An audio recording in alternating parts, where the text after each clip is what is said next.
Hi everyone, it's Zoe Booth. Welcome back to episode 2 of my series of conversations with Quillette founder Claire Lehmann. Today we're going to be talking about her recent essay in The Australian. It's all about trans activism, Shannon Fentiman, the Minister for Women, and Anthony Albanese. Your column this week in The Australian is all about Shannon Fentiman. Now, who's Shannon Fentiman?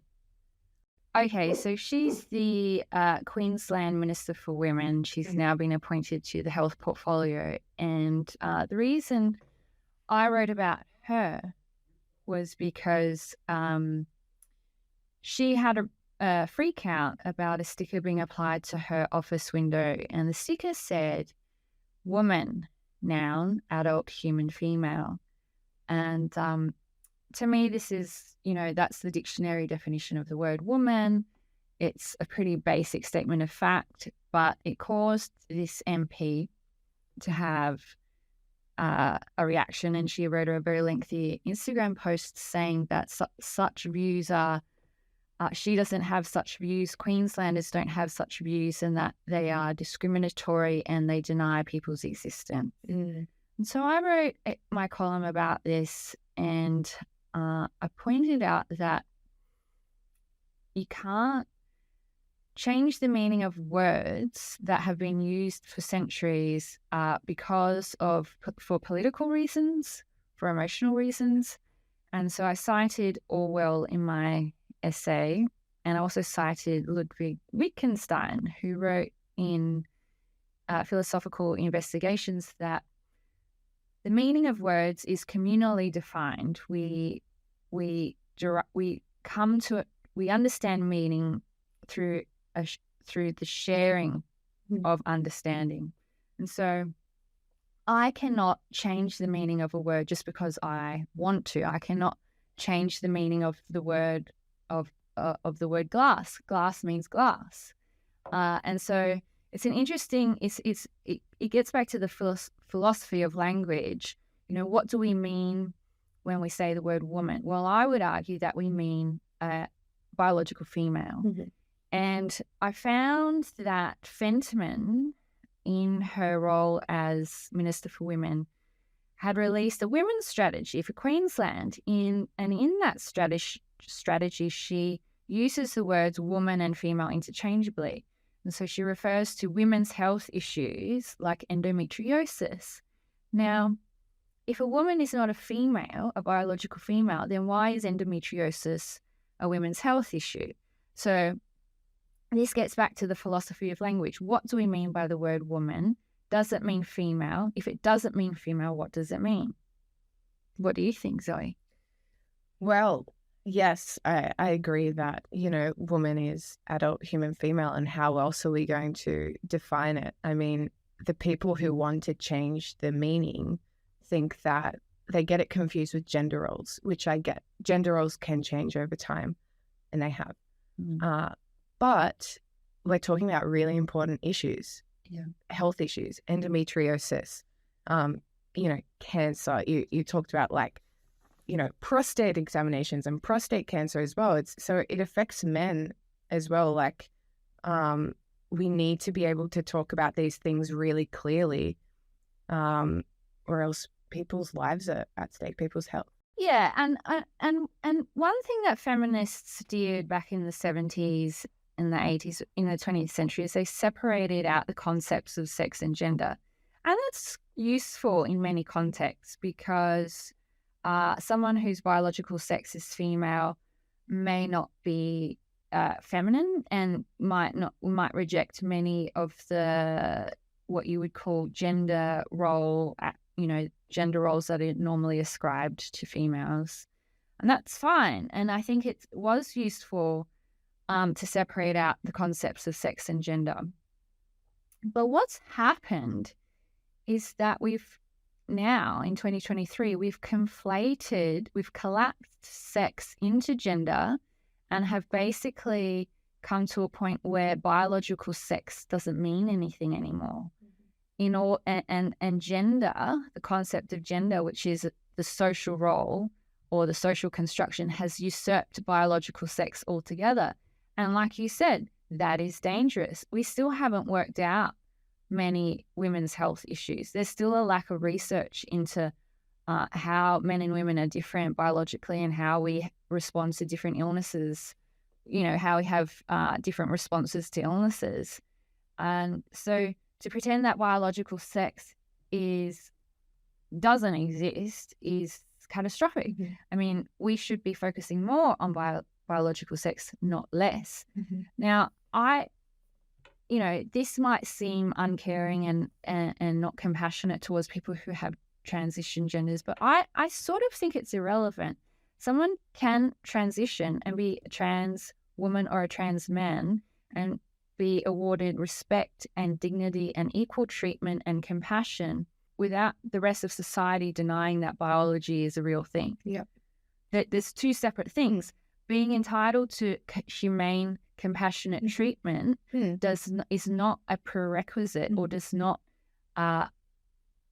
determine that we need to deny biology altogether. Exactly. And people like you and I have always been very accepting and like quite progressive, I would say, in the way we treated people. And I've always, been okay with trans women using some of our spaces and stuff. That's been fine.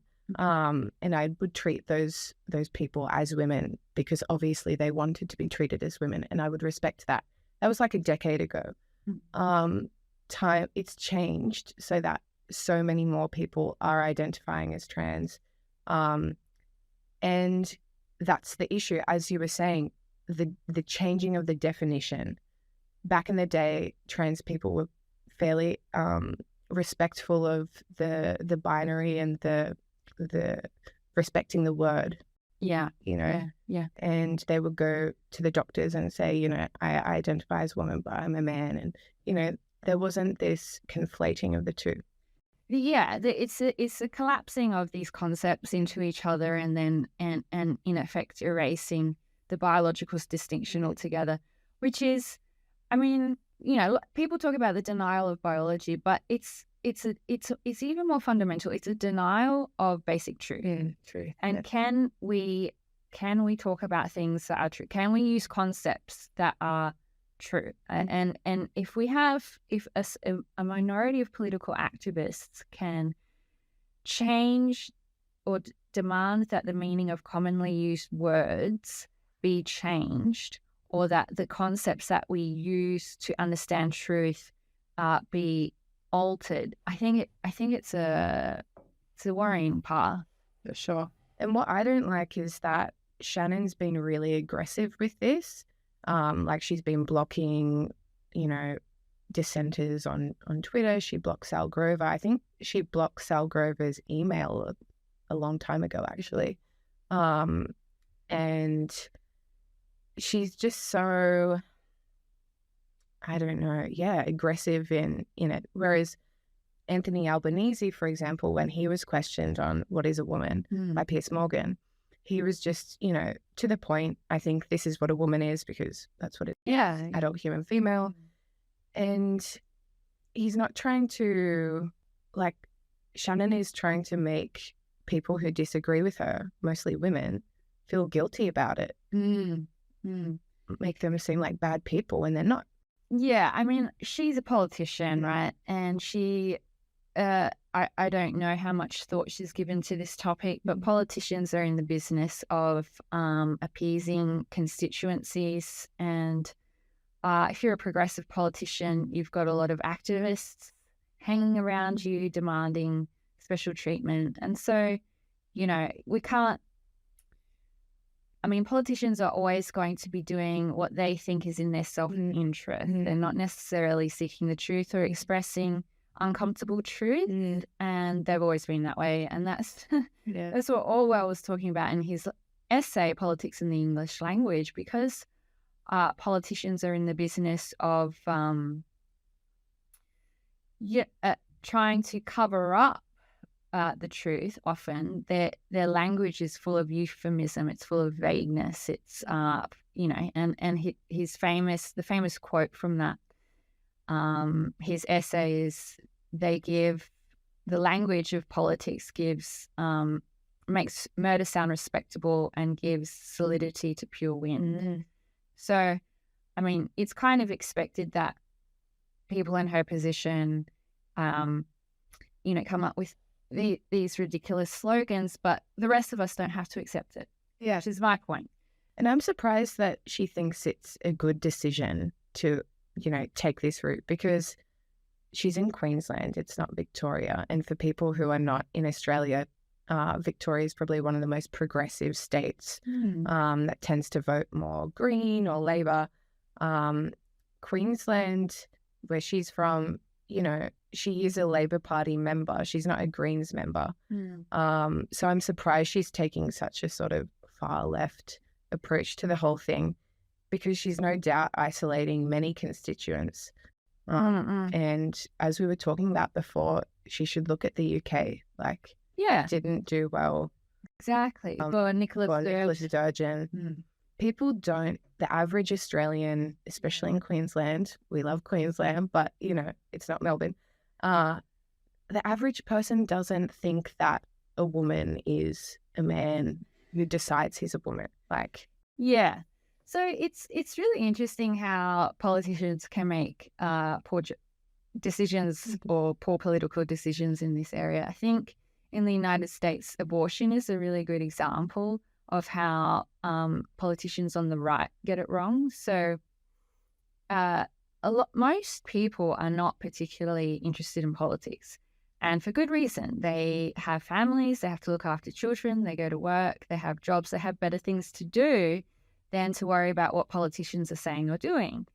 But when a politician comes along and says, hang on a minute, you women you can't have control over your bodies, and we're going to pass laws which mean that it's illegal for you to terminate a pregnancy after 4 weeks, a lot of apolitical women suddenly think, and men think, hang on a minute, this is my body. You can't tell me what to do with my body. And so it politicizes people who are not already politicized, which is the vast majority of people. And so you can see in the United States that, these sort of extreme anti-abortion stances are quite unpopular in certain regions, because a lot of women, young women who they would affect, who don't care about any other issue, suddenly start to care. Now, when it comes to changing the definition of what a woman is, I think if politicians want to push on this, they're going to find a backlash from people who were up until yesterday apolitical. So there's always political junkies who have already made up their mind on these issues. So either you're, far left or far right or in the middle, and you've already made up your mind. Those people are kind of irrelevant. It's the people in the middle who don't care about politics. It's their opinions that matter. And when they start hearing this nonsense about, anyone who identifies as a woman is a woman, that's when the backlash comes, because people say, hang on a minute, that's not true. I was born female, I was a girl, and now I'm a woman, and that's just what the word means. Yeah. And I have there's no animosity towards trans women. Trans women are deserving of respect and care and fair treatment, but that trans women are not the same. The category of trans woman is not the same as woman. Exactly. Yeah. And they've isolated many people like myself, who was very much on the left, centre left. Yeah. But the left started to change, and that was my issue with the left. Yeah, I think a lot of people are pretty tolerant, but it's the tolerance has to go both ways. Tolerance is a two-way street. So I can be tolerant of your views if you're tolerant of mine. But when you start to coerce me and tell me that how I use language and how I've always used language denies people's existence, then I will push back on that. And I think the backlash is not against people having rights. It's not against people having fair treatment. It's against what is perceived as coercion. Yes.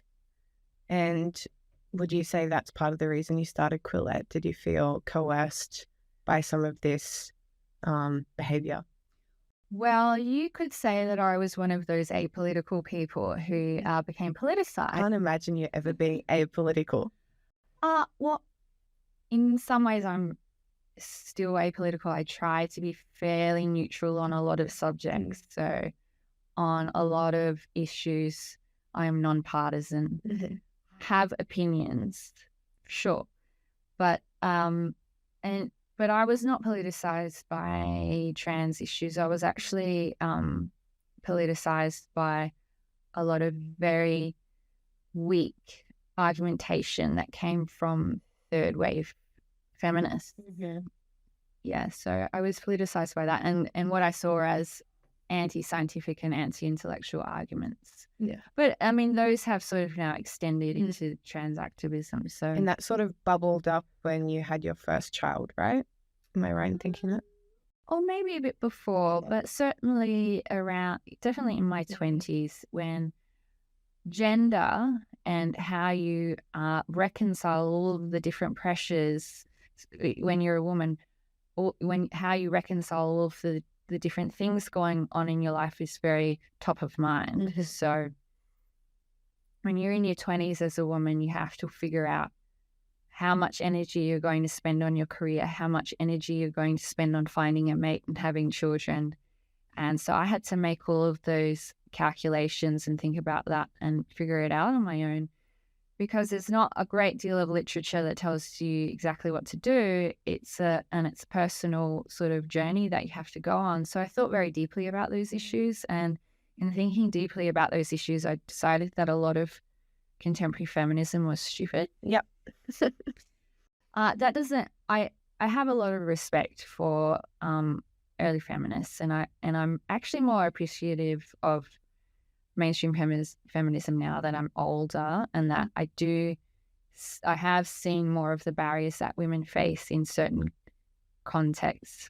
But at least when it came to figuring out career versus family in my 20s, I thought that there was not a lot of guidance for young women that was scientifically informed and rational, basically.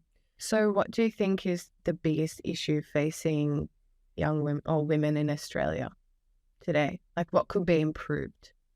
Well, I think there could be a little bit more honesty about the trade-offs that women have to grapple with in their lives. And I think one of the mistakes that feminists have made is pretending that the trade-offs that women have, or minimizing the trade-offs, or pretending that our life track is the same as a man's. Clearly it's not, if we want to have children, that is. And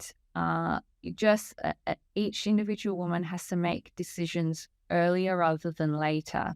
Because if you sort of travel along without making decisions, you can end up being in a place where you don't have many options left. Yes. And it's simply because we have a much shorter condensed window for procreation. Our fertility declines much more rapidly than men's, and so we have to make some hard-headed choices early on. The thing is, we're finding out more and more that men have a biological clock too. Yeah.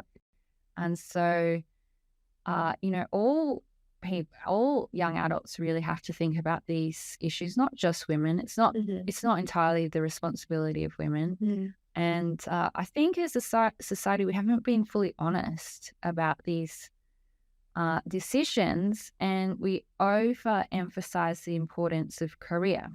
Yeah. Now, it sounds a bit strange of me to say that, because I have a career and I'm very happy in my career and I devote a lot of my time and attention to it.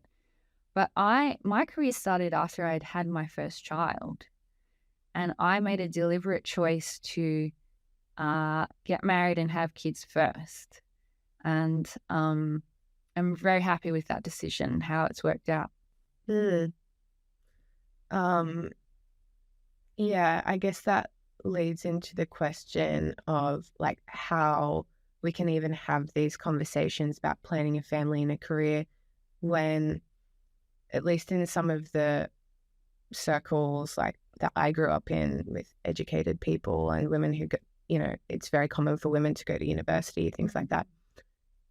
Even just assuming that a woman would want to have children is sort of offensive. Like, I've seen women get offended by that. Why would you assume that I want children? Really? Whereas as I've gotten older, I've realized it's pretty obvious that you can assume that most women want children. It's safe to assume that. Yeah. It's like a biological need for most. It's very rare that a woman wouldn't want children. Yeah, I think it's totally fine to respect the choice not to have children. I mean, I get it. Raising children is really hard. It's not for everybody. Not everyone should be a parent. But if we're talking about women, I mean, surely we're talking about the average woman. I think one of the mistakes of mainstream feminism has been overemphasizing the views and the life strategies of women who are outliers at the expense of women who are in the middle, who are the average. So if you think statistically, of course, there's going to be outliers, women who are just exceptional in certain areas. And of course, we want to have a society where the culture can benefit from all of the contributions exceptional women can make, of course. But let's not forget that for the average woman, having a family and having a balanced life where she can have a healthy life and devote time to children, that's the average. That's what most average women want. I mean, I might get in trouble for saying that, but I'm not denying that outliers exist. I would consider myself to be an outlier. I certainly don't share in a lot of interests that the average woman has, but at least I can recognize that there's a difference between the average and the tail. Yeah. Well, it's like we can't talk in averages anymore. Like even when we talk about women or, childbirth, people will say, well, not all women can have children. So if you were born a woman, but you can't have a child because you've got, I don't know, you don't have ovaries or something for some reason, you're not a woman. It's like we can't talk in averages. Normally. Statistics really should be taught in high school, in probably instead of calculus, basic statistics. And, I think it's an absolute disgrace that people can graduate from university with PhDs and never having studied statistics. I mean, it's how we understand the world is through statistics. We cannot understand any social phenomenon without having a basic grasp of what a mean is, standard deviation, the bell curve. I mean, it's just basic. And so I think a lot of this stems from the innumeracy of the public, because these concepts are not taught either in high school or in university, and it disfigures the discourse. Yeah, I didn't study statistics. Maybe is there like a entry level book or something that you know about? I don't know. I'll bring some of my textbooks in from university. I actually wanted to study psychology, but knowing that I had to do Stat 101 turned me off it. It's difficult. Yeah, it's difficult. It was a challenge for me, but I'm glad I got through it. Yeah. It was difficult. Okay. But you would think that it would be taught in gender studies, that it would be taught in women's. Like if you're looking at the behavior of groups, surely you want to understand how to measure behavior in groups. But no. Well, I don't think that evolutionary psychology is taught in gender studies or. Yeah. Well, that's definitely. Yeah. Definitely not. Yeah. There's no biology. It's just all social science. I think a lot of what is taught is actually really interesting. I was reading a PhD thesis by a scholar in critical sexuality studies the other day. It was actually really interesting, and I got a lot out of it. But and there's a lot of interesting ideas and concepts, and it's really fascinating how they can look at how language or cultural sort of narratives shape the way we think about our behavior and that kind of thing. So I think there's so much richness there. However, it would be strengthened if there were a more empirical scientific approach as well. Exactly. And if there was an integration with biology and evolution and neuropsychology. I mean, it's one of the great scandals that humanities education and the sciences are not integrated, and it's just to everyone's detriment that we can't have a holistic educational experience. Yeah, I really enjoyed my Bachelor of Arts degree. I majored in politics, and I remember writing essays on Marxist feminism and reading Foucault and lots of other critical theorists. I really enjoyed it. But I remember thinking at the time that this was empirical. I didn't realize that I was probably like 21.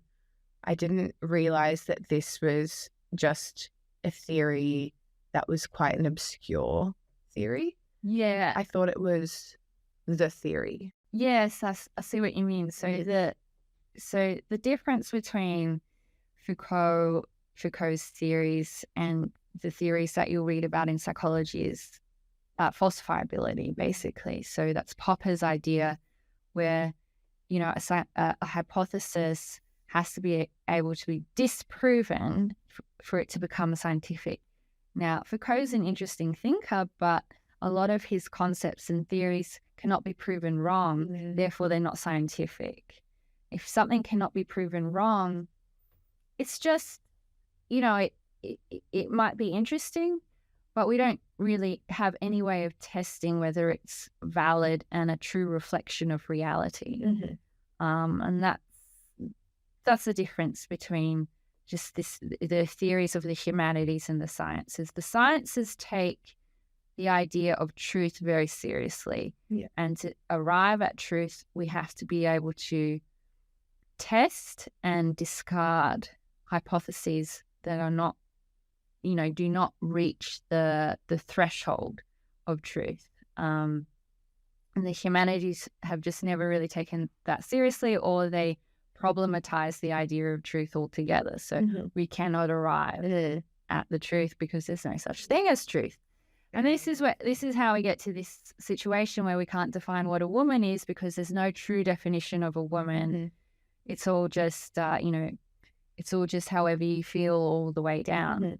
And when I was researching Shannon Fentiman, I saw that about 7 years ago, like she's been into the gender topic for a while. Right. As we all have been. But she was talking about the gender pay gap and how it's such a big issue that women earn less than men, which I found a bit ironic because, now she's saying that men can be women. So how does that affect the gender pay gap? It will probably even out over time if enough men identify.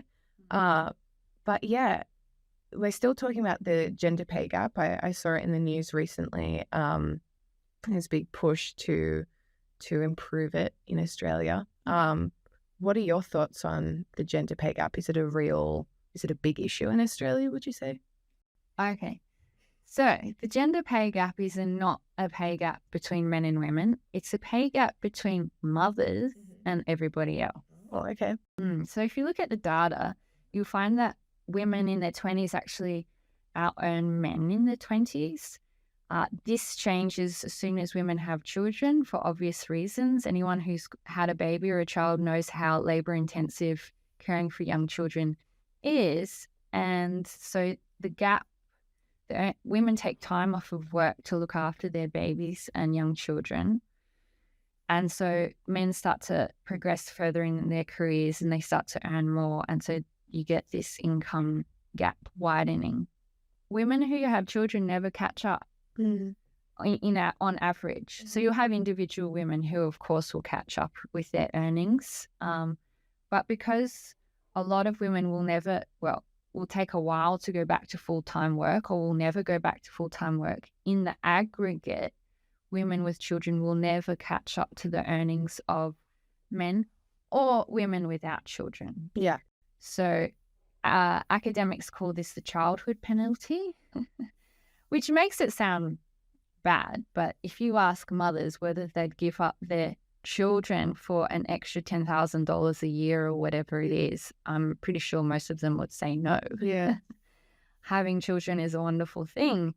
I certainly wouldn't trade my my beautiful children for an increase in my earnings.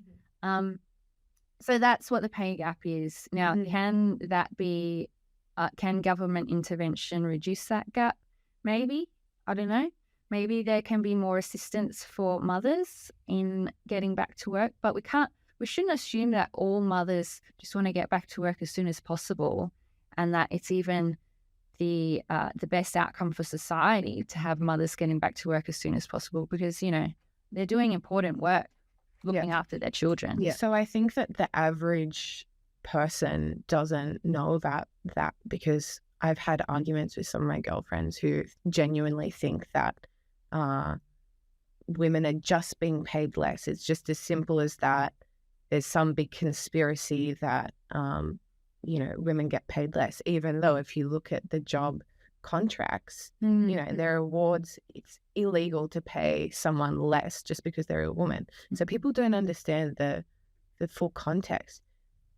Do you think they don't want to understand? Well, it's a misleading statistic, the gender pay gap. It's misleading to call it a gender pay gap, because there is no gender pay gap. It's a pay gap between mothers and everybody else. That's the more accurate description of it. I think it's the responsibility of journalists to report these statistics more accurately. But as we all know, activists, you know, they have an agenda, and they will present statistics in a misleading way in order to lobby for certain outcomes or interventions. And, you know, this idea that women are oppressed by an invisible patriarchal force is quite popular. Definitely. But the thing is, you know, there definitely are challenges for women. And as in my career, have noticed that it can be hard for women in certain contexts. And it's not, I don't blame it on the patriarchy, but I have definitely noticed that it can be hard for women in certain areas. And like for example, one context is in business, because in business, disagreeableness is rewarded, and women on average tend to be more agreeable than men. And in business, to get ahead and to do well, you actually have to be quite disagreeable and at times cutthroat. You have to be able to fire people. You have to be able to see if people are trying to rip you off and tell them to get fucked. Yeah. So you need to have an ability to stand up for yourself and be combative. And I have found it difficult, and I'm disagreeable. Yep. And so I totally understand why many women would struggle in business, being entrepreneurs or running their own business, because people will try and rip you off, and they will see you as a young woman and think that you're an easy target. And it's hard. And in a way, you are an easier target, as we've just said, because women do tend to be higher in agreeableness. Yeah. I definitely find it difficult to be, I think I'm quite assertive to be a woman, but it's a challenge. It comes more naturally to more men. Not every man, but averages. So I don't think of this as the patriarchy. I think there's a correlation between disagreeableness and success, and that if you are a disagreeable person, you have disagreeableness privilege. Yeah. And that agreeableness is great. It's a fantastic trait, but it's better suited to the kindy teacher than, the career, professional careers. And that's another reality, right? Makes me think about the James Damore memo that women choose different careers. Yeah. It's not some invisible hand that is making women choose to be, kindy teachers or go into more caring roles. It's women are better suited to it. We need people to be caring, and we need people to be pediatricians and psychologists and counselors and daycare workers. I mean, it's incredibly important work. I would say it's more important than some computer coding, right? So the argument to that, which is bringing me back to my Marxist feminist essay, is that if that work is important, then why isn't it better remunerated? Yeah, well, I think that's an important question. And I suppose some left-wing writers and theorists would argue that we don't remunerate it properly because we live under late-stage capitalism or neoliberalism. And there might be some truth to that, to be honest. I mean, I think that people in caring jobs should be paid more. It's the society couldn't run without them. And I'd be totally supportive of pay increases for people in aged care, in childcare, in all of the caring professions. And I think as a society, we need to consider these roles as the backbone of our society, and people should have respect, and there should be more prestige attached. Like, I think there should be recognition that being empathetic and caring and devoting your life to caring for other people is an incredibly important thing to do. And without it, we can't have all of these nice other things, because if there aren't people looking after the children and the old people, none of us can go to work and do anything else. And ironically, it's third wave feminists or modern feminism that has devalued women's work. Yeah, and they did that because they wanted women to have freedom to choose. And so good intentions. Yeah, I mean, it's good to have freedom. It's good to be able to find a job that suits your personality. And I couldn't be a kindy teacher. I mean, if I had to be, I could be, but I wouldn't be. It's not the most suitable job for my personality. And so I really appreciate having the freedom to choose and to choose a career that does suit my personality. But so I get it. But like you said, there's, the average is not the outlier, and there's a lot of variation amongst women. And one of the mistakes feminism has made has been to underemphasize the variation, perhaps at the detriment of the average. Yeah. Okay. Well, we've been chatting for about 30 minutes. Okay. Can we wrap it up? Sure, Zoe. Yeah. Okay. See you next week. Great. See you then.